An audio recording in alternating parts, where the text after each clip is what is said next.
The NASCAR Cup Series is heading to the desert, and this week's race at Las Vegas Motor Speedway is shaping up to be one of the most compelling events of the early season. Not just because of the competition on the track, but because of the drama unfolding off of it.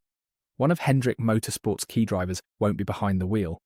A champion from a different series is stepping into a ride that nobody expected him to be in right now.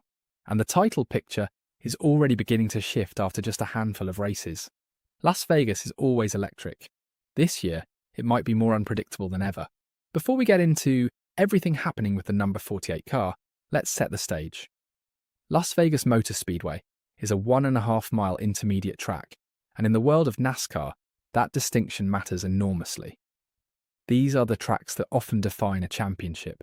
They reward horsepower, aerodynamic efficiency, and tyre management. They punish mistakes and expose any weakness in a car's setup. And when teams arrive at a track like Las Vegas, the engineers and crew chiefs know that the margin between a win and a top 10 can come down to a single pit strategy call or a half-second adjustment on a wedge bolt during a green flag stop. Intermediate tracks make up a significant portion of the NASCAR schedule.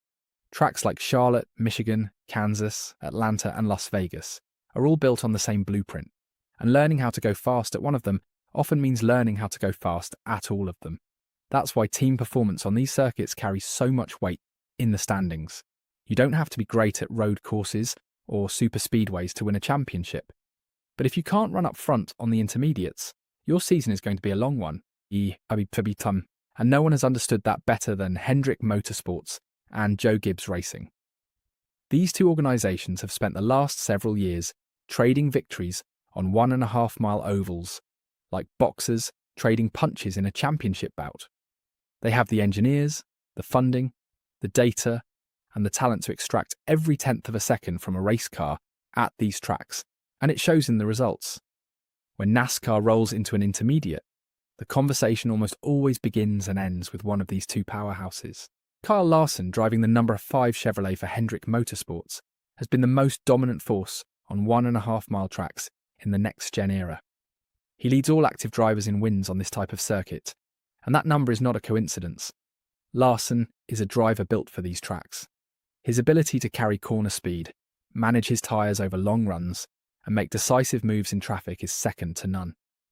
At Las Vegas specifically, Larson has made himself at home.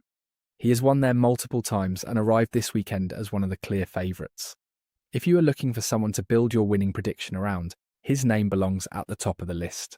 On the Joe Gibbs Racing side, Denny Hamlin has been the driver most capable of matching Larson on intermediate circuits. Hamlin has collected multiple victories on these tracks in recent seasons, and his experience and racecraft give him an edge that few competitors can match. Hamlin is the kind of driver who seems to elevate his game precisely when the stage is biggest. Las Vegas is a track where he has run well, and this weekend will be no different in terms of expectations. Chase Elliott in the number 9 Chevrolet and William Byron in the number 24 are also legitimate contenders every time the series arrives at a 1.5-mile oval.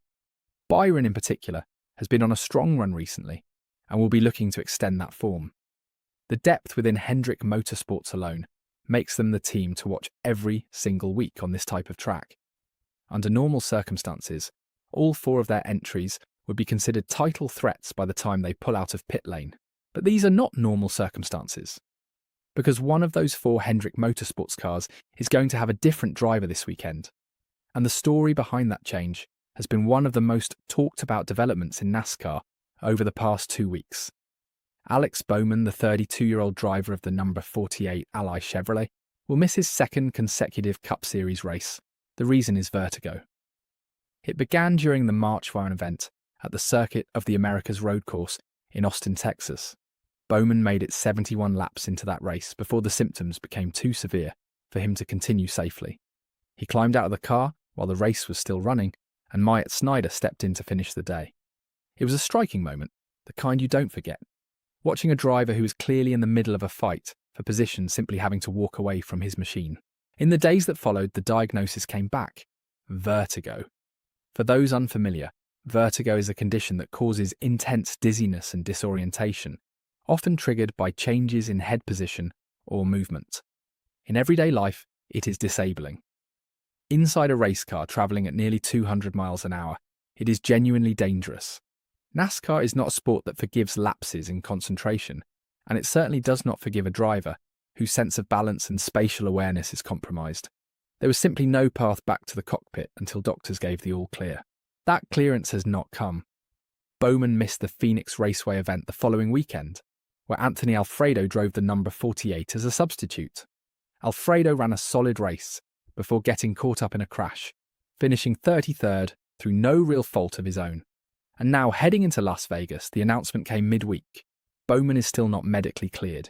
He is still working with doctors. He is still experiencing lingering symptoms.